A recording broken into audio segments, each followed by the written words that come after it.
another day. Oh, dear me, don't want to see down my tonsil. Literally just woke up about 10 minutes ago. A little bit of a shower came across. 20 to 6. So I'm going to get out, pop for a wee, assess the situation weather-wise out there. I've studied the weather report for the next couple of days from yesterday. But we'll have a look, see what's really doing out there. And then I'll come back in here and I'm going to formulate a plan for the rest of the day.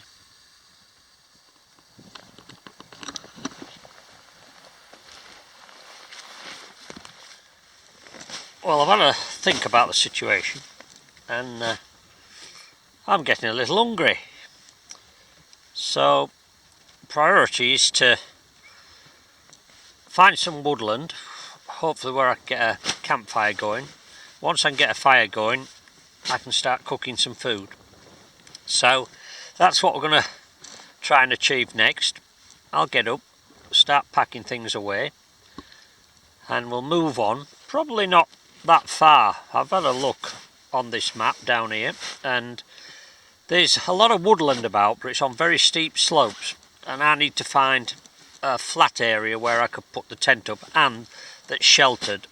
It shouldn't be as windy today, but later on it is going to be a lot windier, and up here at a little bit of altitude. We're not that high up, but it's enough for the wind to increase a lot more than what the weather report says. So let's get on with it. Another exciting day on planet Earth. Oh.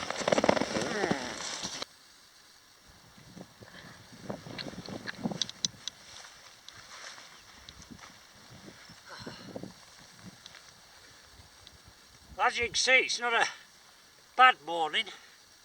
Some breaks in the cloud. I'm guessing it's about 2 degrees. Fingers are feeling the cold. Beautiful.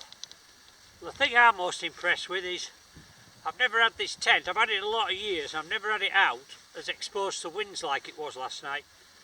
And as you can see, it's still here in one piece. So that gives me confidence for the future that as long as I've got it staked out well, it will do the job. While I'm faffing with this, I'll do a quick review on the tent pegs. This particular one is one I've had for quite a while. They're titanium, very light, but they proved to be just slightly too short. I got this from Kit and I've been very impressed with it for certain jobs. So I went back to them and got this one. Now Kit are a British company based in Derbyshire, and they tend to brand their own products and test them out, and if they think they're good enough they sell them to people like us. I thought I'd give these a go because I knew from my last trip that when putting pegs into springy ground like this, you have to go down quite a long way before you actually find some ground. So a slightly longer peg was ideal. And what's proved really useful is this colour, this red, and it's got a red and white piece of string here to pull it out with, which is my favourite colour because it's the colours of my favourite football team. Now I know you're thinking Manchester United, could be, but no. Scarborough Athletic. Never mind with all those Super League clubs. Get yourself down to your local ground and support your local club, because they're also probably helping support your local community as well. Scarborough is. Anyway, back to the pegs. As you've seen from the wind last night, and the ground is, as I said, very springy, these have stood up very well, and so far I've managed to pull them all out easily because I've been able to find them because of the colour. So on this type of terrain, at the moment, I recommend them.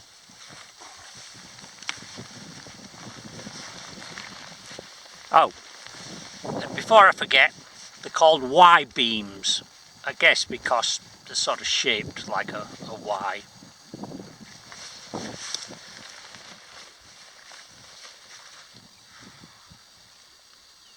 Well, I said the tent stood up to it. Not 100% correct. We have got a little bit of damage. The wind was strong enough to bend the pole, and the place it's bent it is on the join here. That's got slightly crushed and bent over, so that in the future is going to be a weak point in the pole. So it would be worth me considering getting a temporary repair kit for it, or even buying a new pole, just to be on the safe side. We'll see how we go on tonight.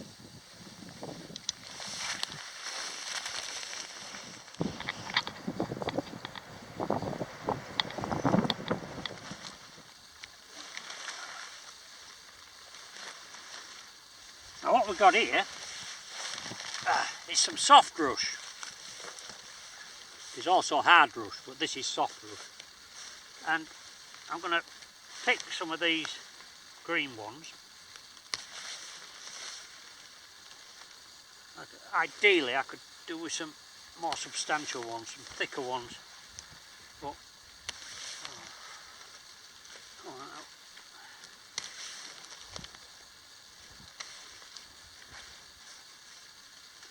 thicker ones, where's your thicker ones? There's a nice thick one.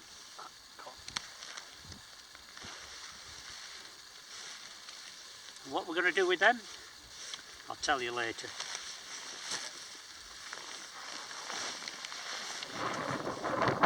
Right, we're ready to go. And you're probably thinking, he stuck that tent in there where it fell out yesterday. Yeah, you're right, I have.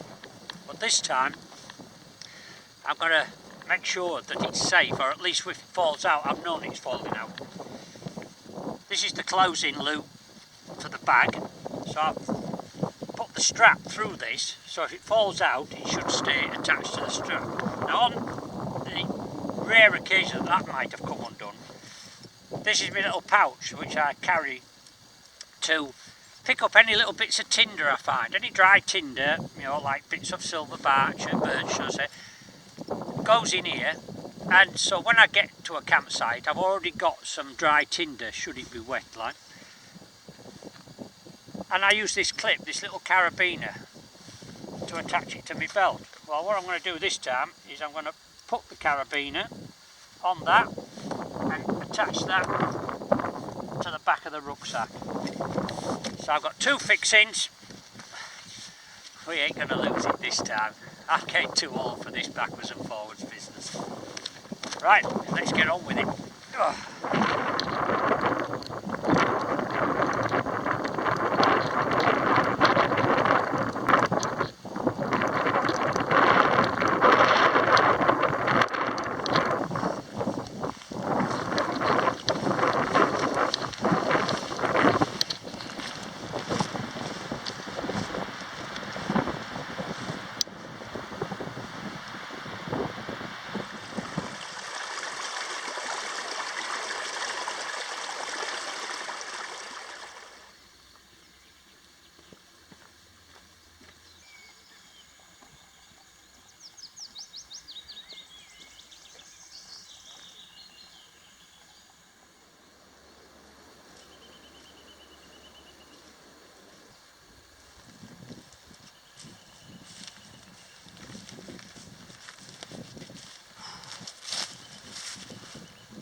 This looks like it might be a good place to stop.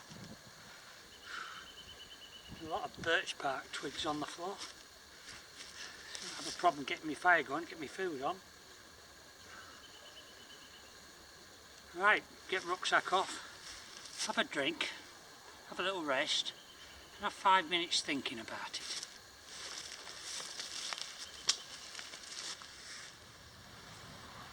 Here's a tip for you. I had a job getting my tent pegs in last night, initially. Couldn't find a rock to hit them with, or a bit of wood. Slippers, that's what I used in the end. Nice solid sole, push, and in it goes. Alright. Just a pretty face.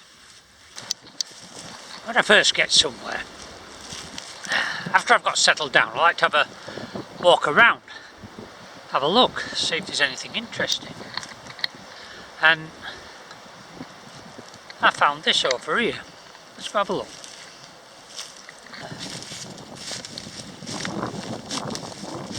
I'm always looking for horse's hoof fungus because it has great properties for making fires. These aren't black speckled, it's just because it's just started to rain. And these would be ideal. You've got different sizes. Oh dear me. And they come off the tree very easily, just like that. In fact, if it weren't for the fact I haven't got a shorter space in the rucksack, I'd take that with me. I'm not going to. I'll leave it here to decay quietly. One thing I've never seen is one this big. I mean, that is the mother of all fungus there. And I'm hoping it's safe to touch, because I just have done. Because if it isn't, well, I'm probably going to die. Anyway, I'll have a wander around, see if I can find anything else.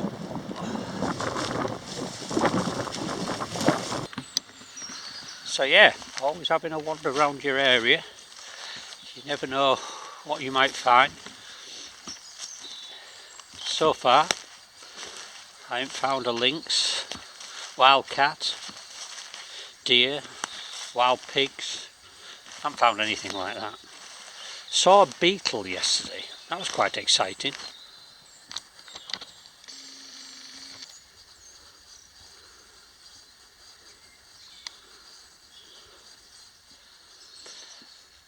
On revise that wildlife spotting report, I've just seen a mouse come out of my tent as I wandered back to it.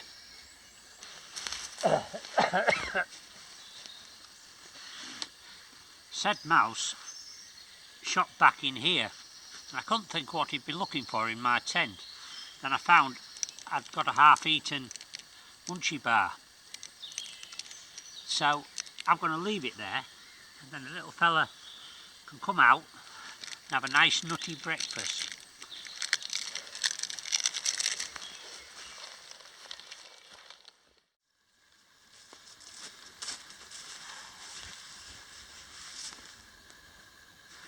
In this next section, I'm going to show you one or two pieces of kit that I've got.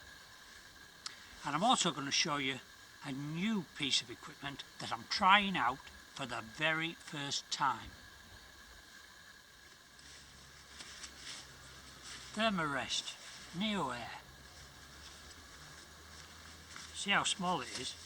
That's my pillar. Thermarest also. And I'd say the bed is about twice as big as the pillow. So what I'll do is I'll open them out and then we'll have a look at them and see what they turn into.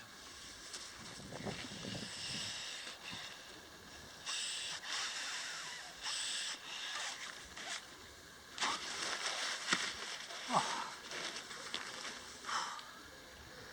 There you have it. I'm sure when I got this, it said on the instructions that it can be inflated with 12 breaths of air.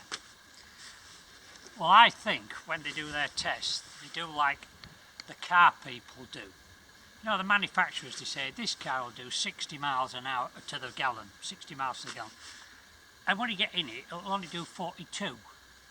And that's because they've tested it in a sterile environment with no wind, no road surface, nothing.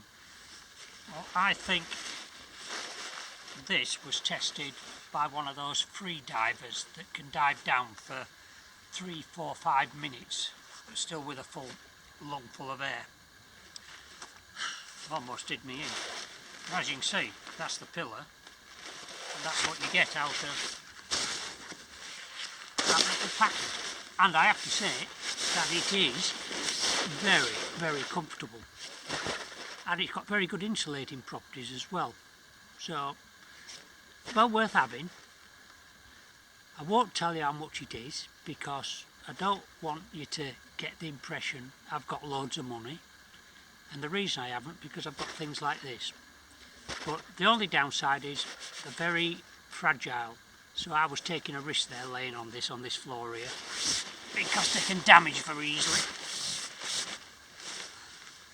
Okay, before I kneel on my glasses, pack them away, and we'll carry on with the camp setup and see if we can find anything else to show you.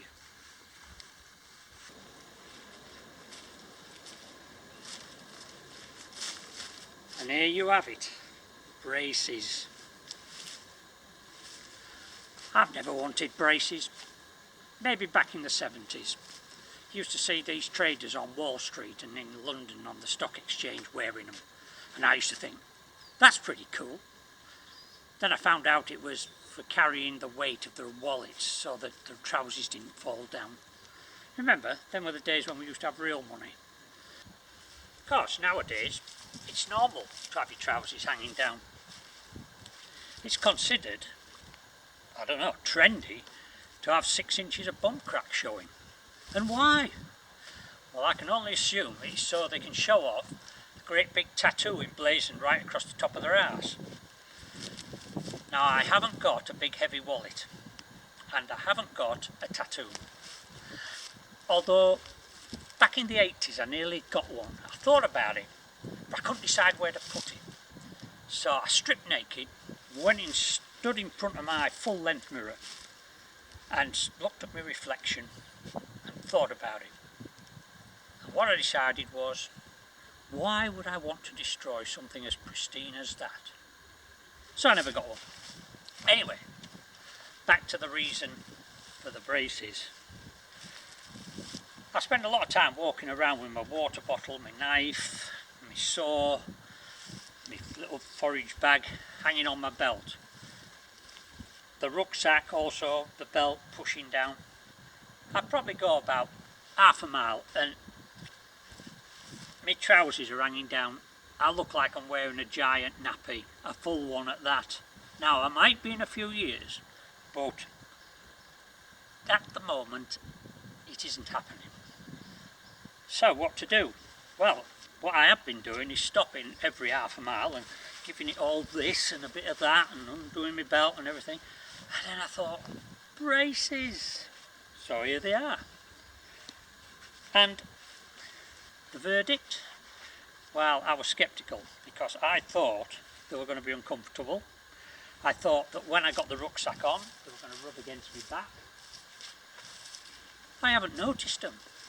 I even went to sleep in them last night and they've been perfectly comfortable. So, new piece of kit. Well worth the few bob I spent on it. Oh, but there is one downside. I've always got to remember to take them off before I get home. Because my wife likes to sneak up behind me and go, ooh, that does hurt.